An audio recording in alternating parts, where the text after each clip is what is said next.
دین اور دنیا کو اکٹھا کر دیا، یعنی دین اور دنیا الگ نہیں ہے،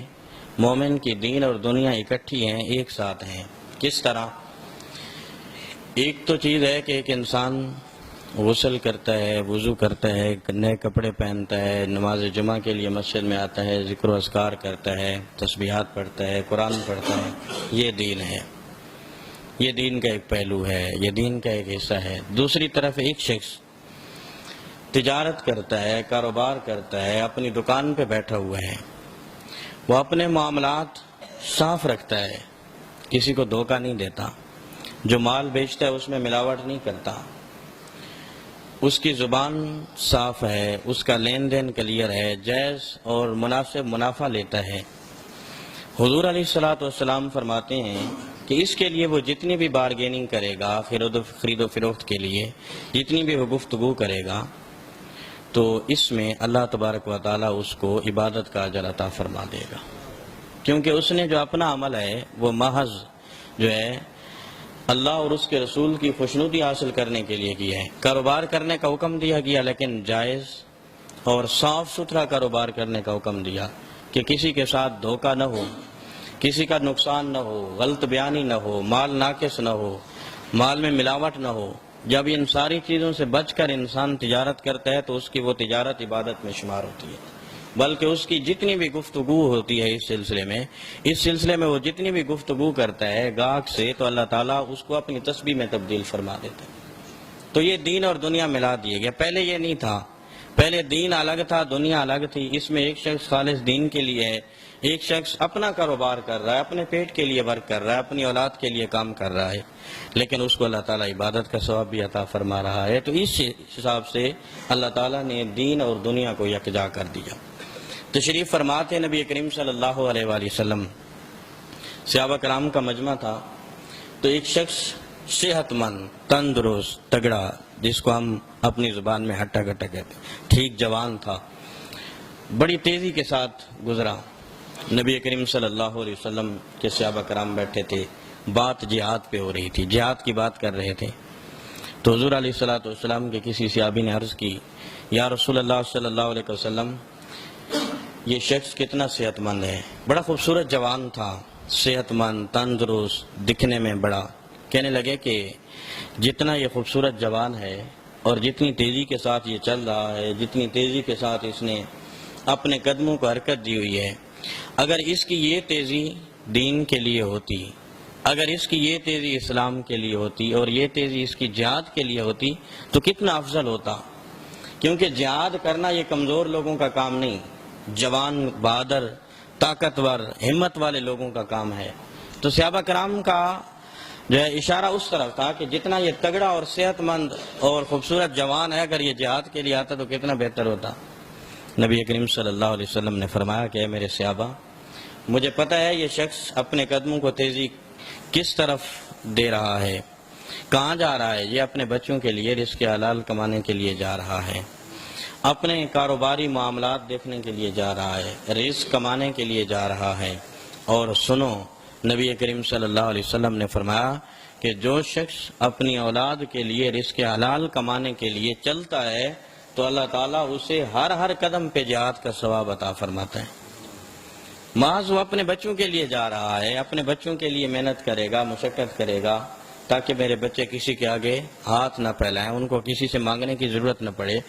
وہ ضروریات پوری کرنے کے لیے جا رہا ہے، لیکن اللہ تعالیٰ اس کو جہاد کا ثواب عطا فرما رہا ہے۔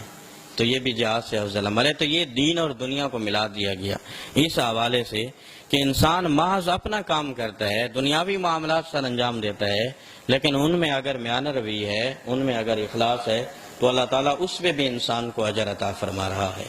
اس میں بھی انسان کے لیے نیکی کی راہیں ہموار کر دی اللہ تعالیٰ نے، تاکہ میرے بندے کے لیے آسانی رہے۔ حضرت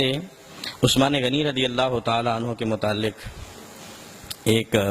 حدیث پاک ہے، بلکہ اس سے پہلے ایک اور میں بات عرض کر دوں۔ نبی کریم صلی اللہ علیہ وسلم نے فرمایا کہ 4 درہم ایسے ہیں جن کو اللہ تعالیٰ نے بہت پسند فرمایا ہے۔ 4 درہم جو اللہ کی راہ میں لگتے ہیں، فرمایا کہ 1 درہم وہ ہے جو انسان خیرات کرتا ہے اللہ کی راہ میں، اللہ تعالیٰ کو یہ درہم بڑا پسند ہے۔ مال میں سب سے پسندیدہ درہم وہ ہے جو اللہ کی راہ میں جاتا ہے، جس کو ہم صدقہ کہہ لیں، خیرات کہہ لیں۔ فرمایا دوسرا درہم انسان کا وہ ہے جو اپنی جیب سے نکالتا ہے اور کسی ایسے شخص کے لیے وہ خرچ کرتا ہے کہ جو غلام ہو، اس کو آزاد کرنے کے لیے، کیونکہ پہلے غلامی کا ایک رواج تھا عرب میں،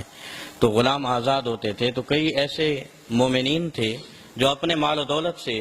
غلاموں کو آزاد کر دیتے تھے کہ تم آزاد ہو، تم اپنا مرضی کا کام کرو اور اللہ کی عبادت کرو، اس لیے آزاد کرتے تھے لوگ۔ تو یہ بہت بڑا اجر ہے، اور یہی وجہ ہے کہ انسان اگر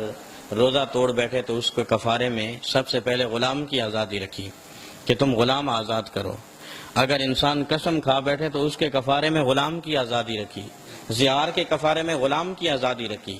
شریعت کے جتنے بھی کفارات ہیں ان میں ہر چیز میں سب سے پہلے غلام کی آزادی کو رکھا گیا۔ کیوں؟ اس کے بارے میں جو ہے شارحین حدیث بیان فرماتے ہیں کہ اس لیے رکھا گیا، حضور علیہ الصلوۃ والسلام یہ چاہتے تھے کہ یہ عرب میں یہ جو غلامی کا دستور ہے، جو ایک غلامی کا راج ہے، یہ ختم ہو جائے اور تمام انسان آزاد ہو جائیں اور ہر شخص اپنی مرضی کی زندگی گزارے۔ اس کا کچھ حصہ آج بھی عرب میں موجود ہے، جس کو جو ہے کفیل کی صورت میں جو ہمارے لوگ جو خارجی لوگ جاتے ہیں اور وہ کفیل کی صورت میں، تو وہ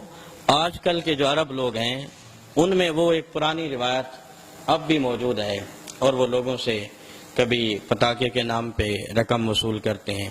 اور ان کی مرضی کے بغیر کوئی ہل نہیں سکتا، کام نہیں کر سکتا، کہیں جا نہیں سکتا۔ تو ایک صورت آج بھی اس چیز کو حضور علیہ الصلوۃ والسلام ختم کرنے کے لیے آئے تھے۔ نبی کریم صلی اللہ علیہ وسلم نے فرمایا کہ روزہ توڑ بیٹھو تو غلام آزاد کرو، قسم کھا بیٹھو تو غلام آزاد کرو۔ اس طرح کے کئی کفارات ہیں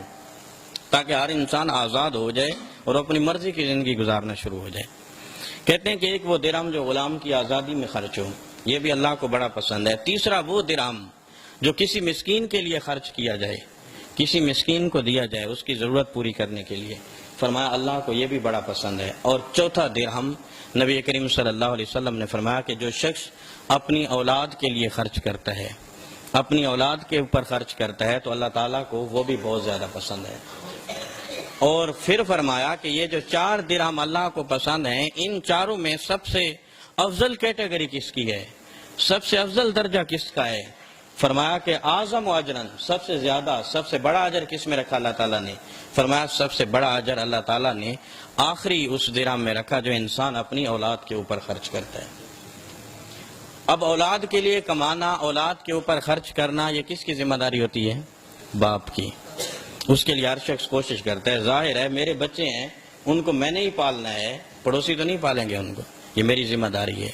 رسپانسبلٹی ہے، یہ میرا فرض ہے کہ میں اپنے بچوں کے لیے محنت کروں، کوشش کروں، ان کے لیے رزق کا بندوبست کروں، ان کے لیے میں معاش اختیار کروں۔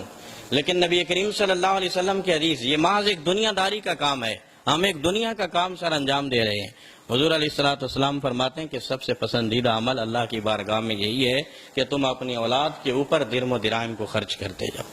اہل و عیال کے اوپر۔ تو اس طرح، اس حساب سے اللہ تعالیٰ نے دین اور دنیا ایک مومن کے